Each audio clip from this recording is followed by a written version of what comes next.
I have one more question for you, and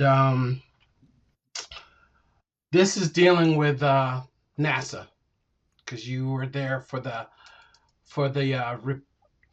NASA broadcast or meeting, whatever. That's when Bill Nelson said that there was a body in a box in a warehouse. Where was that warehouse? That box was somewhere.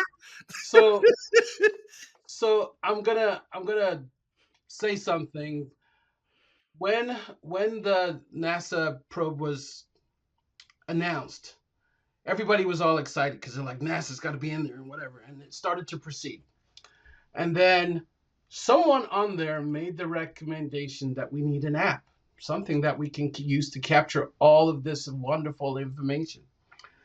My phone, my email started blowing up like crazy. Logan, you got to get over to NASA. You got to give him, you got to do something. Just do something. Get it over there ASAP. So I'm trying everything, and I have some friends that knew some people at NASA, so they try to work with me, and they came back and was like, they're not interested.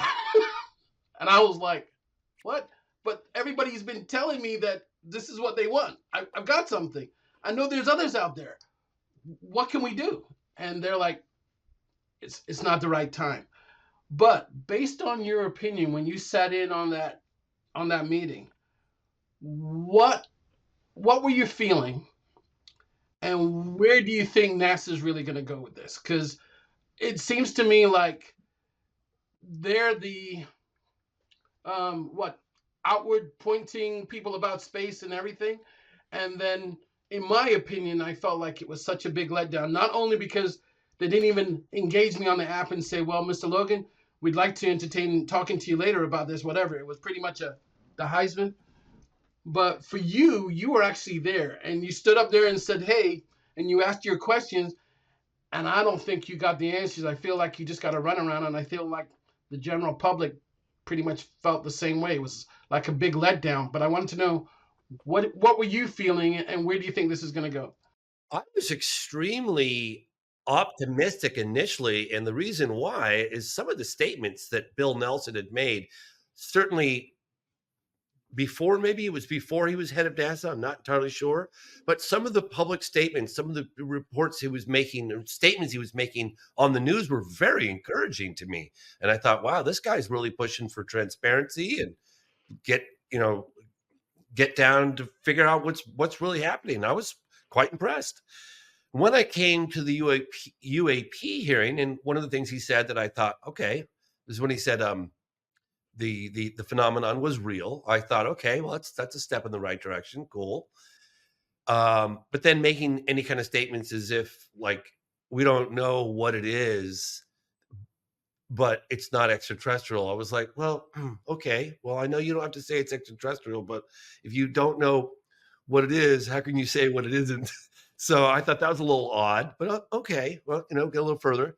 Then the David Grush thing had came up, and I thought, hey, look, you got a super high level intel guy who testified to a bipartisan group of lawmakers under oath, okay, that, this crash retrieval program, yada, yada, yada exists. And, I think the appropriate response when asked about it considering that NASA was in the midst of investigating UAP in an official capacity with taxpayer money, trying to get to the bottom of what they know or what they don't know, that the appropriate answer would have been, we're in the midst ourselves of an investigation. We take allegations and claims like this seriously. We're in the process of vetting down this individual and following up on some of his some of his claims, and we'll report back at a later date.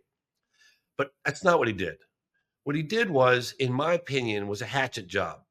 So he basically started talking about stuff that didn't align. That it was so inaccurate that I thought it had to be intentional. And I was really frustrated at the time, very frustrated. And I remember saying, just calm down, James. Revenge is a platter best served cold. Let me get this done in the edit room. So I thought very meticulously, and I worked extra hard to even do split screen edits where I had statements from what he was saying about Grush and then what Grush was actually saying under. And I had a lot of fun with that in the edit room. But yeah, that was a big disappointment, no question.